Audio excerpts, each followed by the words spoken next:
네, 안녕하세요. 5월 18일 월요일 새벽기도회 시작하겠습니다. 기도드리겠습니다. 은혜로우신 우리 하나님 아버지, 어제도 우리에게 평안한 잠을 주시고 또 오늘 새날 허락해 주신 것 감사합니다. 오늘 우리에게 주어진 이 귀한 시간들 성령의 인도함을 따라서 살아가는 하루가 되게 하여 주옵소서. 성령을 쫓아 행하라. 그리하면 육체의 욕심을 이루지 않을 것이라고 했사오니 매 순간순간마다 하나님께서 하시는 말씀들을 귀를 기울이면서 살아가는 우리들 되게 주옵소서. 오늘 하루의 삶도 주님 앞에 의탁하옵고 예수님의 이름으로 기도드리옵나이다. 아멘. 네, 찬송가 425장입니다. 주님의 뜻을 이루소서. 425장 부르겠습니다.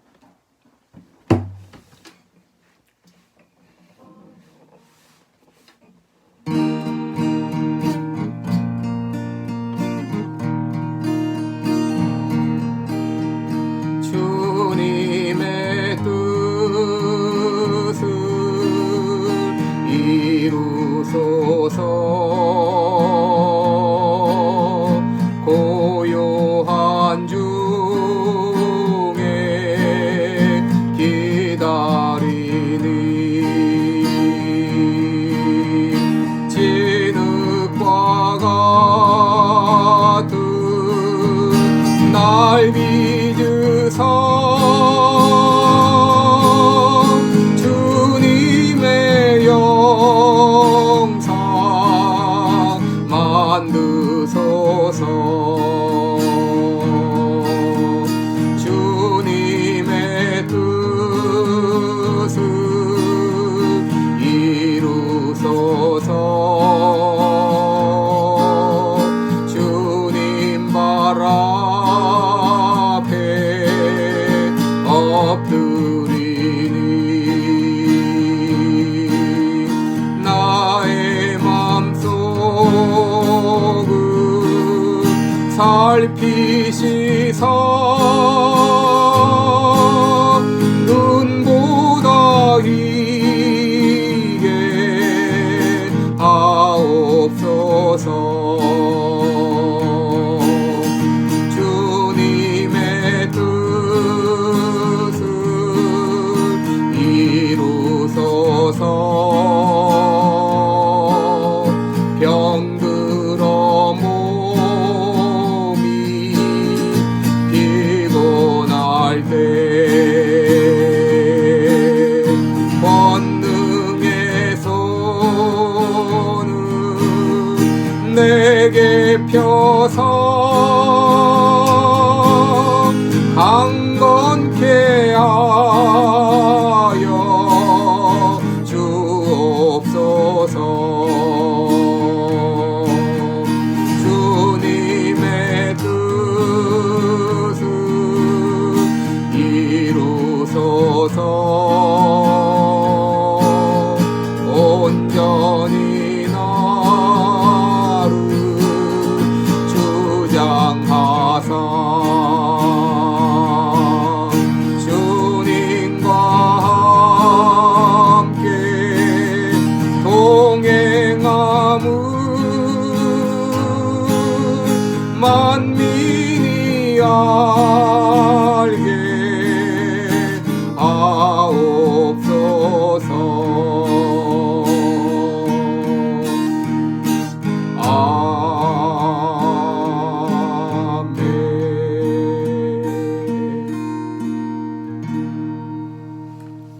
아멘. 네, 우리 오늘은 빌립보서 2장 15절로 18절까지 보겠습니다. 빌립보서 2장 15절부터 18절까지 제가 봉독해 드리겠습니다. 이는 너희가 흠이 없고 순전하여 어그러지고 거스리는 세대 가운데서 하나님의 흠 없는 자녀로 세상에서 그들 가운데 빛들로 나타내며 생명의 말씀을 밝혀 나의 다름질도 헛되지 아니하고 수고도 헛되지 아니하므로 그리스도의 날에 나로 자랑할 것이 있게 하려 함이라.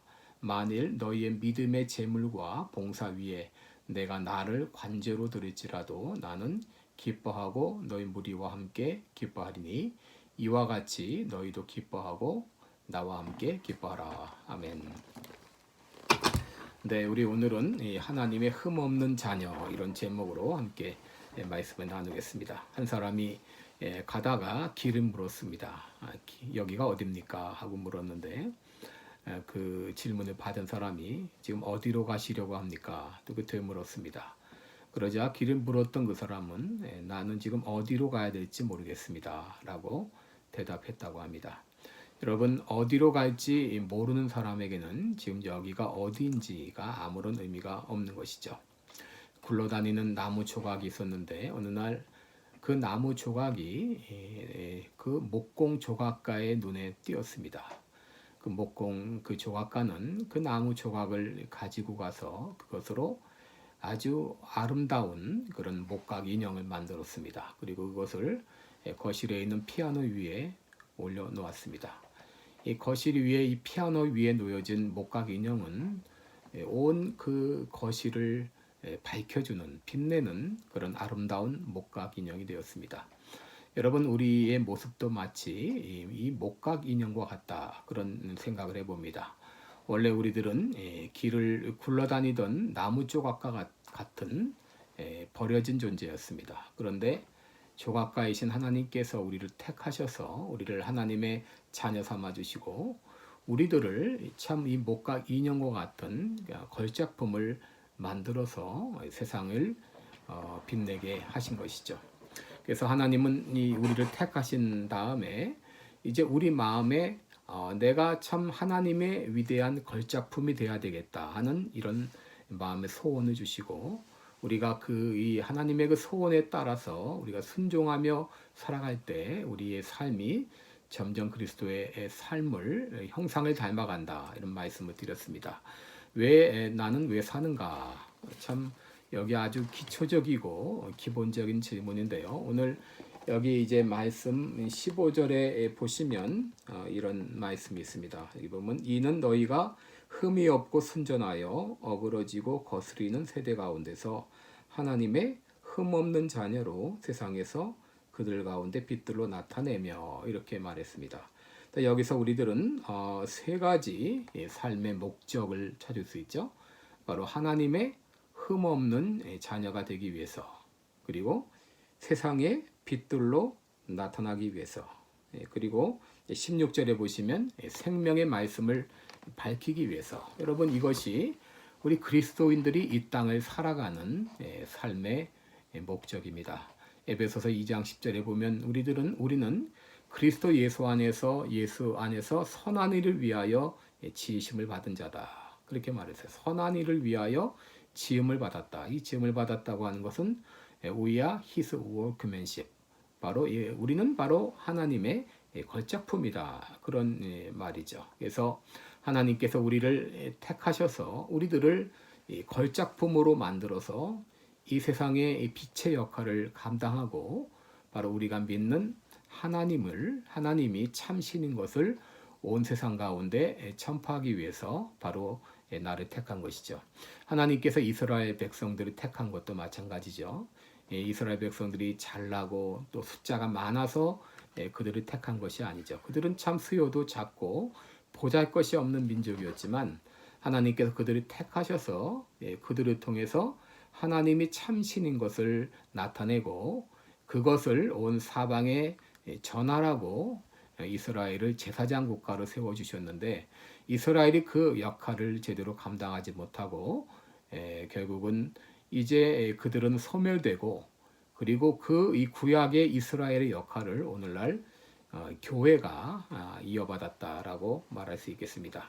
이렇게 이제 우리가 이 거룩한 삶으로 나가기 위해서 하나님의 걸작품이 되기 위해서 하나님의 하실 일이 있고 또 내가 할 일이 있다 말씀을 드렸습니다. 하나님께서는 이 자기의 기쁘신 뜻을 위해서 우리 마음에 소원을 두고 행하신다. 지금 우리 안에서 하나님은 일하고 계십니다. 13절 말씀 보시면 너희 안에서 행하시는 이는 하나님이시니 그랬죠. 행하시는 이는 하나님이시다.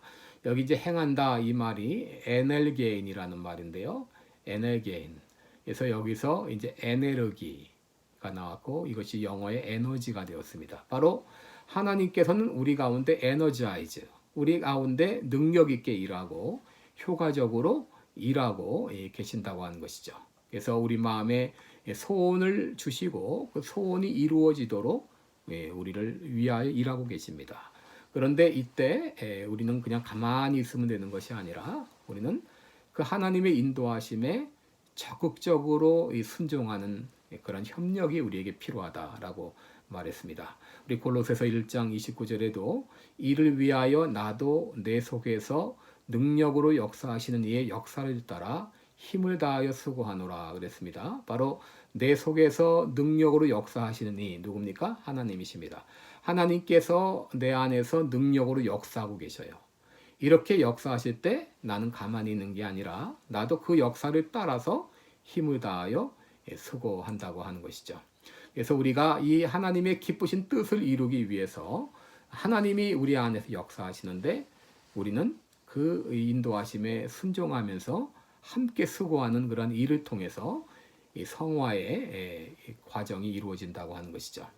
그래서 이 하나님의 기쁘신 뜻을 이루기 위해서 우리 14절에서는 우리가 하지 말아야 될 것이 바로 공동체 안에서 원망과 시비가 없이 어떤 일을 하든지 원망과 시비가 없이 하라 그랬습니다. 어떤 일을 하다가 우리가 어떤 일을 이루고 업적을 이루는 것보다 더 중요한 것은 우리가 그 일을 어떻게 이루어 나가는가. 하나님이 관심 있어 하시는 것은 어떤 큰 일을 이루기보다도 그 공동체 자체가 하나님이 기뻐하는 공동체가 되는 것입니다. 다시 말해서 원망과 시비가 없는 화목한 공동체가 되기를 원하는 것이죠. 그리고 15절에서는 하나님의 흠없는 자녀가 되라 이렇게 말합니다. 이 하나님의 흠없는 자녀라고 하는 것은 하나님의 본성을 이어받은 자녀를 말합니다. 마치 자녀들이 부모의 그 본성을 자기도 모르게 이어받듯이 우리들도 이 하나님의 본성을 이어받은 자녀, 그 자녀가 바로 흠없는 자녀입니다.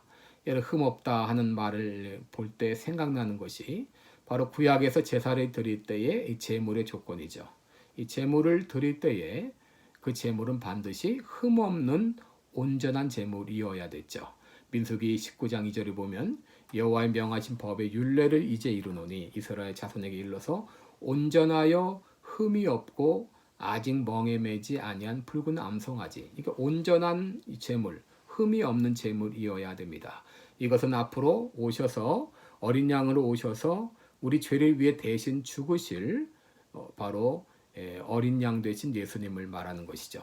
베드로전서 1장 19절에 오직 흠없고 점 없는 어린 양 같은 그리스도의 보배로운 필요한 것이다. 흠없고 점 없는 어린 양. 바로 이제 흠없고 점이 없다고 하는 건 무결성을 의미하는 것이죠. 완전함, 죄 없으심을 의미하는데 그런 분은 오직 예수 그리스도 한 분밖에 없으시죠. 그래서 예수님이 우리 죄를 대신하여 죽으실 수가 있었던 것이죠. 바로 흠없고 점 없는 어린 양과 같이 너희들도 흠이 없고 순전한 그런 거룩한 존재가 되기를 바란다라고 말씀하십니다. 그리고 그 너희들이 빛들로 나타나기를 바란다. 너희는 세상의 빛이라 라고 말씀하지 않았습니까? 빛들로 나타나기를 바란다. 예수 그리스도의 모습을 닮아가서 참 빛과 같은 그런 이 삶을 살기를 바란다 라고 말씀하고 있습니다. 왜 그렇습니까? 우리가 살고 있는 이 시대는 어그러지고 거스리는 세대라고 했습니다. 어그러지고 거스렸다. 이 어그러지고 거스려졌다고 하는 것은 모든 것이 온전치 못한 것입니다.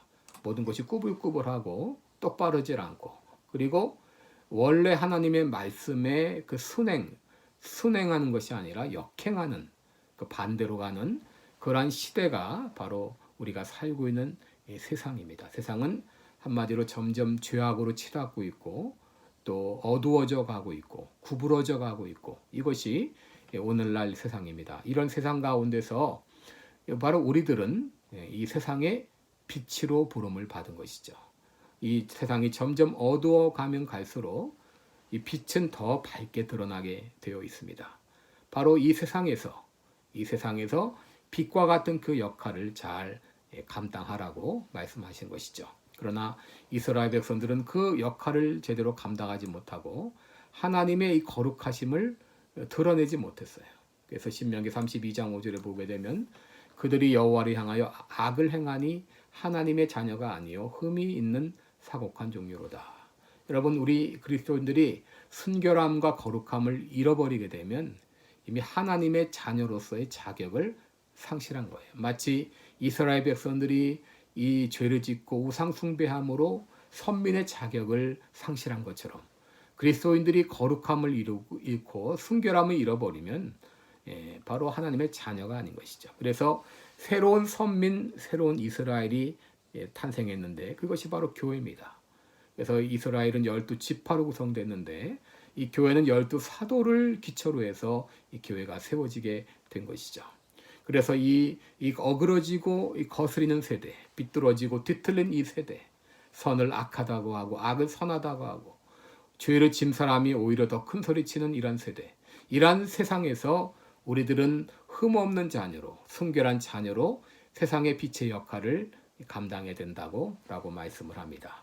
이 일을 이루어 가시는데 이것은 나 혼자 힘으로 절대 되지 않죠. 하나님이 우리 안에 거룩한 소원을 두시고 그 일이 이루어지도록 역사하고 계셔요.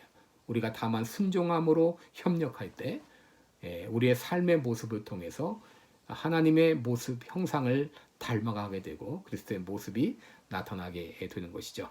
16절 말씀을 보게 되면 생명의 말씀을 밝혀 나의 다름질도 헛되지 아니하고 수고도 헛되지 아니하므로 그리스도의 날에 나로 자랑할 것이 있게 하려 함이라. 여러분, 이제 우리가 열심히 수고했는데 우리들이 우리의 모습에서 이제 거룩한 모습이 사라지게 되고 같이 세상에 물들어가게 되면 그동안 해왔던 모든 일들이 다 헛수고로 돌아가게 되는 것이죠. 그래서 고린도전서 9장 24절에 보면 운동장에서 다름질하는 자들이 다 달아날지라도 오직 상 얻는 자는 하나인 줄을 너희가 알지 못하느냐. 너희도 얻도록 이와 같이 다름질하라. 또 빌립보서 3장 12절에 내가 이미 얻었다 함도 아니요 온전히 이뤘다 함도 아니라 오직 내가 그리스도 예수께 잡힌 바 된 그것을 잡으려고 쫓아가노라. 사도 바울은 마지막 그 순간까지 이 결승 테이프를 통과하는 그 순간까지 힘을 다해서 수고했습니다. 우리가 마라톤 경기를 해서 42.19km를 달리는데 이제 40km까지는 잘 왔는데 거기서 중도 하차하게 되면 그동안 애써서 왔던 모든 수고가 헛수고로 돌아가는 것이죠. 그래서 사도 바울은 자신의 이제까지 했던 모든 수고가 헛수고가 되지 않기 위해서 바로 이 하나님의 거룩하고 흠없는 자녀로 살아갈 수 있도록 이 거룩한 소원을 가지고 살았던 것을 보게 됩니다. 17절 보시면은 너희 믿음의 재물과 봉사 위에 내가 나를 관제로 드릴지라도 나는 기뻐하고 너희 무리와 함께 기뻐하리라. 여기 이제 관제라고 하는 말이 나오는데요. 이거는 이 관제라고 하는 것은 이제 포도주를 부으면서 제사를 드리는 것입니다. 그래서 이 드링크 오퍼링이라 이렇게 말할 수 있는데 이 관제는 이 제물 위에다 포도주를 붓는 의식입니다. 의식인데 이것은 이제 죽음을 의미합니다. 자신이 바울은 이 말이 한 것은 바로 자신이 이 순교의 제물이 될 것을 미리 말했다라고 말할 수 있습니다. 그래서 하나님께서는 우리를 구원하시는데 그저 구원하고 내 멋대로 내 마음대로 살라 이것이 아닙니다. 하나님은 우리를 구원하셨을 때 우리를 향한 놀라운 목적, 삶의 목적을 가지고 계셨죠. 우리의 삶을 통해서 하나님의 형상을 닮아가고 우리의 모습이 거룩하고 흠없는 하나님의 자녀가 되어서 생명의 말씀을 밝혀 전하는 이 귀한 사명을 하라고 우리를 불러주셨습니다. 그래서 우리가 이렇게 분명한 가치관과 삶의 목적을 가지고 살아갈 때 여기 기쁨이 있어요. 사도 바울은 너희도 기뻐하고 나와 함께 기뻐하라. 나도 기뻐하리라. 분명한 삶의 목적을 가지고 방향을 가지고 나가는 사람. 내가 하나님의 자녀로 부름받았고 하나님의 거룩한 자녀가 되기 위해서 또 생명의 말씀을 밝히기 위해서 한 목표를 바라보고 가는 그의 삶. 그 삶 가운데 참된 기쁨이 있습니다. 기도드리겠습니다. 은혜로우신 우리 아버지 고맙고 감사합니다. 나를 하나님의 자녀 삼아주시고 또 나로 거룩한 하나님의 백성이 되게 하시고자 오늘도 내 안에서 일하고 계신 주님을 찬양합니다. 하나님께서 나에게 거룩한 소원을 주시고 나의 삶을 인도하실 때에 나는 겸손히 순종하며 그 길을 따라가므로 나의 삶 가운데 그리스도의 형상이 이루어지고 이 세상의 빛의 역할을 감당하며 많은 사람을 참으로 옳은 대로 인도하는 생명의 말씀을 밝히는 이 귀한 사명을 감당하는 우리 모두가 되게 하여 주옵소서. 예수님의 이름으로 기도드리옵나이다. 아멘. 네, 각자 기도의 시간 가지시기 바랍니다.